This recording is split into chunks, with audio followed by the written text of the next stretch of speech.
Sir budget सिर्फ हिसाब किताब नहीं होता sir, it is also an audit of our priorities.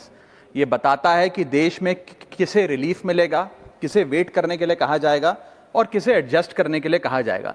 Sir, I rise to speak not on abstract numbers today but on everyday anxieties of Indians. The title of my speech is I do not oppose, I rise to propose. First I propose joint filing of income tax return. Sir, Bharat का income tax structure individual based income tax वसूलता है, जिसके चलते regardless of your marital status पति पत्नी अलग अलग income कमाते हैं, इनकम टैक्स भरते हैं और इनकम टैक्स रिटर्न फाइल करते हैं। उनकी इनकम को क्लब नहीं किया जाता, एग्रीगेट नहीं किया जाता। इस वजह से डुअल इनकम कपल्स, जिसमें पति पत्नी दोनों पैसा कमाते हैं, इनकम कमाते हैं, उनको सेपरेटली टैक्स किया जाता है, जबकि उनके लॉन्ग टर्म इन्वेस्टमेंट्स शेयर्ड हैं, हाउस होल्ड के खर्चे शेयर्ड हैं, फाइनेंशियल रिस्पॉन्सिबिलिटी शेयर्ड है, चाइल्ड केयर कॉस्ट शेयर्ड है, तमाम लिविंग एक्सपेंसेस शेयर्ड हैं। दुनिया के कई देशों में सर पति पत्नी को एक इकोनॉमिक यूनिट की तरह रिकॉग्नाइज किया गया और joint filing of income tax का प्रावधान दिया गया। लेकिन भारत में खर्चे स्पाउसेस शेयर करते हैं, लेकिन जब इनकम टैक्स भरने की बात आती है तो इनकम टैक्स डिपार्टमेंट दोनों को स्ट्रेंजर्स करार देता है। मैं आपको उदाहरण के माध्यम से समझाना चाहूंगा। सर, समझिए कि दो परिवार हैं, एक ही शहर में रहते हैं, एक ही कंपनी में नौकरी करते हैं। एक परिवार है जो 20 लाख रुपए कमाता है साल का, दूसरा परिवार भी 20 लाख रुपए कमाता है। स्कूल की fees, rent, grocery, medical bill सब समान है, लेकिन इनकम टैक्स अलग अलग। जैसे कि एक पति पत्नी है, राहुल और ऋचा, दोनों काम करते हैं। राहुल साल का 10 लाख कमाता है, ऋचा भी साल का 10 लाख कमाती है। इनकी कुल इनकम 20 लाख रुपए। क्योंकि 12 लाख रुपए तक की रिबेट पर असेसी इनकम टैक्स देता है, तो ना राहुल को इनकम टैक्स भरना पड़ता है क्योंकि उसकी आमदनी भी 12 लाख से कम 10 लाख है, और ना ही ऋचा को इनकम टैक्स भरना पड़ता है क्योंकि उसकी आमदनी भी 12 लाख से कम है, यानी कि हाउस होल्ड का टैक्स जीरो। दूसरा परिवार है नमन और नेहा। नमन साल का 20 लाख रुपए कमाता है और नेहा ने अपनी नौकरी छोड़ दी। वो घर पर बच्चे का ध्यान रखती है, माता पिता की जो बूढ़े हो गए उनका ख्याल रखती है। सर, नमन और नेहा की भी फैमिली इनकम 20 लाख है, लेकिन क्योंकि इंडिविजुअल टैक्सेशन है, नमन को 20 लाख के हिसाब से, स्लैब के हिसाब से इनकम टैक्स भरना पड़ता है 1,92,400 रुपए, और वहीं नेहा क्योंकि उसकी इनकम नहीं, उसे टैक्स नहीं भरना पड़ता। यानी कि दो परिवार, सेम इनकम, लेकिन एक परिवार को कोई इनकम टैक्स नहीं भरना और दूसरे परिवार को 1,92,000 का टैक्स भरना पड़ता है। एक ही छत, एक ही किचन, एक ही हाउस होल्ड, एक ही बजट, लेकिन अलग अलग टैक्स। सर, मुझे लगता है कि अगर जॉइंट फाइलिंग ऑफ आईटीआर होगा तो इन मैरिटल कपल्स को इनकम टैक्स की जो रिलीफ है वो ज्यादा मिल पाएगा। मैं दूसरा एग्जांपल देता हूं। एक मैरिड कपल है सर, जो दोनों पति पत्नी आईटी प्रोफेशनल्स हैं, नौकरी करते हैं, एक ही घर में रहते हैं, शेयर्ड एक्सपेंसेस हैं। पति 18 लाख रुपए साल का कमाता है, पत्नी 6 लाख रुपए साल का कमाती है, यानी कि कुल इनकम दोनों की 18 जमा 6 24 लाख। अब जब इनकम टैक्स भरने की बात आती है तो पति की क्योंकि इनकम 12 लाख से अधिक है, 16 लाख, वो अपने इनकम टैक्स के हिसाब से 1,50,000 रुपए का सालाना इनकम टैक्स भरता है, और वहीं पत्नी क्योंकि उसका 6 लाख रुपए इनकम है, वो कोई टैक्स नहीं भरती है। यानी कि 24 लाख रुपए की इनकम पे परिवार को 1.5 लाख रुपए का टैक्स भरना पड़ता है। यदि इनकी इनकम को क्लब कर दिया जाए और इनकी रिबेट्स को, एग्जेम्पशंस को भी क्लब कर दिया जाए, तो कुल आमदनी इनकी 24 लाख, कुल rebate 24 lakh, 24 minus 24, taxable income शून्य, इनकम टैक्स शून्य हो जाएगा। इसीलिए मैं प्रपोज करता हूं कि भारत में joint filing of income tax return लाया जाए, जिससे मैरिड कपल्स को ऑप्शन दिया जाए कि वे इंडिविजुअल फाइलिंग की साथ साथ जॉइंट फाइलिंग भी कर सकें। अगर ऐसा होता है तो हाउस होल्ड्स को एक इकोनॉमिक यूनिट की तरह रिकॉग्नाइज किया जाएगा, टैक्स इक्विटी दी जाएगी सिंगल इनकम हाउस होल्ड में और डुअल इनकम हाउस होल्ड में।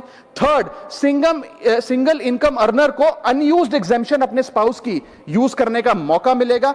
इनकम डाइवर्जन की प्रैक्टिस, जैसे परिवार में अपने इनकम ट्रांसफर की जाती है ताकि परिवार वाले रिश्तेदार का स्लैब एक्सप्लॉइट किया जा सके, वो प्रथा बंद होगी। और sir, on a lighter note, ज्यादा लोग शादियां करेंगे ताकि वे इस इनकम टैक्स सेविंग का फायदा उठा सकें।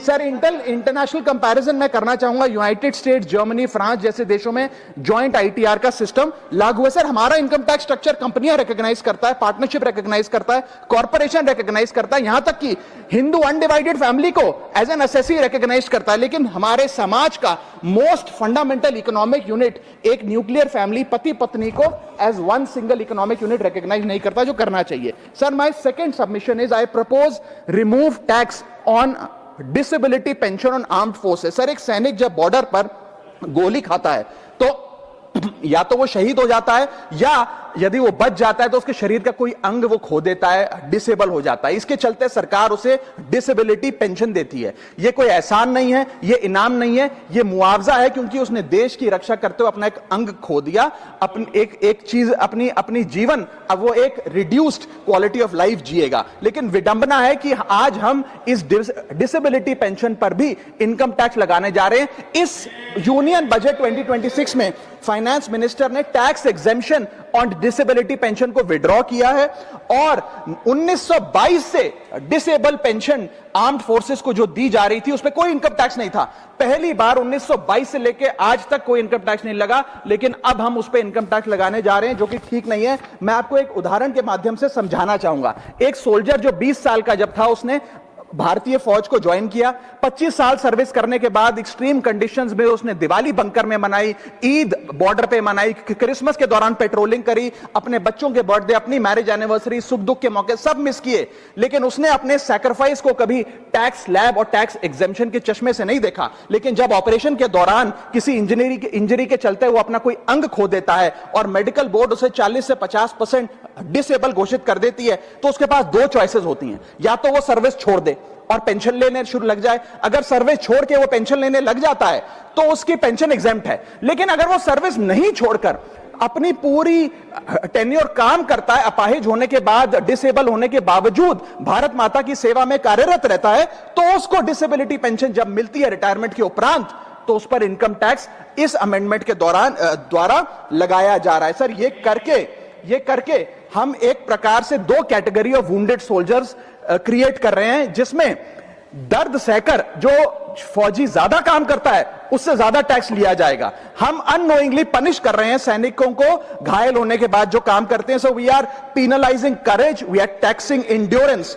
मैं कहना चाहता हूं sir, when the wound is same, service is same, sacrifice is same, tax treatment अलग अलग नहीं होना चाहिए। डिसेबिलिटी पेंशन कोई विंडफॉल गेन नहीं है, कोई बोनस नहीं है, कोई प्रिविलेज नहीं है। अगर भारत माता की सेवा में उस सैनिक ने अपना कोई अंग खो दिया, उसको टैक्स मान के और उसकी डिसेबिलिटी पेंशन को अतिरिक्त इनकम मान के उस पर टैक्स नहीं लगना चाहिए। You can tax income, you can tax profit, but you can not tax a soldiers sacrifice.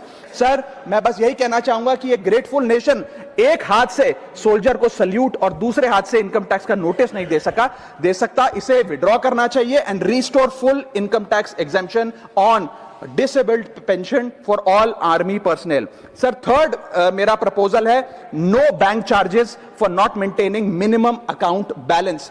अभी सरकार ने कुछ ही दिन पहले लोकसभा में जवाब देते हुए बताया कि पिछले 3 वित्तीय वर्षों में, फाइनेंशियल ईयर 22-23, 23-24, 24-25 में कुल मिलाकर बैंकों ने 19,000 करोड़ रुपए, आपने ठीक सुना सर, 19,000 करोड़ रुपए minimum account balance penalty bank account holder से वसूली है। ये सबसे स्मॉलेस्ट अकाउंट है, सबसे पुअरेस्ट बैंक अकाउंट होल्डर्स हैं, और इनका क्राइम क्या था कि इनके अकाउंट में मिनिमम अकाउंट बैलेंस नहीं था। जहां पब्लिक सेक्टर बैंक्स ने इन 3 सालों में 8,000 करोड़ और प्राइवेट सेक्टर बैंक ने 11,000 करोड़ रुपए वसूल। मैं आपको एक उदाहरण देना चाहता हूं सर। फर्ज करिए एक मजदूर जो 500 रुपए की दिहाड़ी कमाता है रोज, वो कई हफ्ते महीने सेव कर 6,000 रुपए इकट्ठा करता है, बैंक में खाता खोलता है बड़ी हिम्मत करके और 6,000 रुपए जमा करता है। एक दिन कुछ महीनों बाद जब आपदा आती है, उसके घर में कोई बीमार हो जाता है, तो वो 6,000 में से 2,000 रुपए विड्रॉ कर लेता है अपने खर्चे के लिए, बचे 4,000 रुपए। लेकिन बैंक कहता है कि कम से कम 5,000 रुपए का मिनिमम अकाउंट बैलेंस होना चाहिए। उस बेचारे गरीब को तो पता नहीं।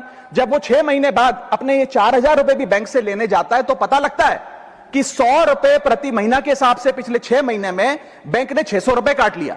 अब उसे बैंक 4,000 नहीं, मात्र 3,400 रुपए देकर चलता करता है। सर अब आप सोचिए उस गरीब के लिए 600 रुपए की अहमियत, और बैंकों की हालत यह है कि कई बार तो ये चार्ज लगा लगाकर आपका बैलेंस नेगेटिव में पहुंचा देते हैं। इतना तो आपने जमा नहीं कराया जितना वो आपसे वसूल लेते हैं। Sir, poor persons balance falls below the minimum level, the bank should not treat this as a crime। मैं समाप्त कर रहा हूं sir. Sir, bank account are meant to give financial security. ये हमें फाइनेंशियल सिक्योरिटी की जगह आज फाइनेंशियल स्ट्रेस देते जा रहे हैं, और एक बैंकिंग सिस्टम को हमने ऐसी व्यवस्था में तब्दील कर दिया है जिसमें पॉवर्टी को पनिश किया जाता है। मैं समाप्त कर रहा हूं, आधे मिनट में खत्म कर दूंगा sir. Sir, if we want 16 minute है। हाँ, मैं समाप्त कर रहा हूं। इफ वी वांट पार्टी में से कटेगा। हाँ, मैं खत्म कर रहा हूं, कोई नहीं, 1 मिनट फालतू ले लूंगा sir. If we want more people to be a part of the banking system for financial inclusion, हमें स्मॉल सेविंग्स को प्रोटेक्ट करना होगा, ना कि पेनलाइज करना। आज देश में अर्बन बैंकों में, अर्बन ब्रांचेस में 5 से 10 हजार रुपए मिनिमम अकाउंट बैलेंस रखना पड़ता है, सेमी अर्बन में 3 से 4 हजार रुपए, और रूरल ब्रांचेस में 1 से 3 हजार रुपए रखना पड़ता है, जिसके चलते बैंक 50 से 600 रुपए के बीच में पर मंथ चार्ज लगाते हैं। उस चार्ज पर भी 18% जीएसटी वसूलते हैं। अंत में मैं बस इतना ही कहना चाहूंगा सर कि आज बैंक गरीब आदमी को पेनलाइज कर ज्यादा मुनाफा और रेवेन्यू कमा रहे हैं, ना कि और किसी सर्विस से, जिसके चलते आज गरीब आदमी और गरीब हो रहा है। मैं अंत में बस सरकार को कहूंगा कि ये मिनिमम अकाउंट बैलेंस की पेनल्टी को वेव ऑफ करिए। हम किसानों के लोन जैसे माफ करते हैं, वैसे बैंक चार्जेस एमएबी के समाप्त किए जाएं इस देश में, और गरीब को फाइनेंशियली इंक्लूड किया जाए। मुजीबुल्लाह खान।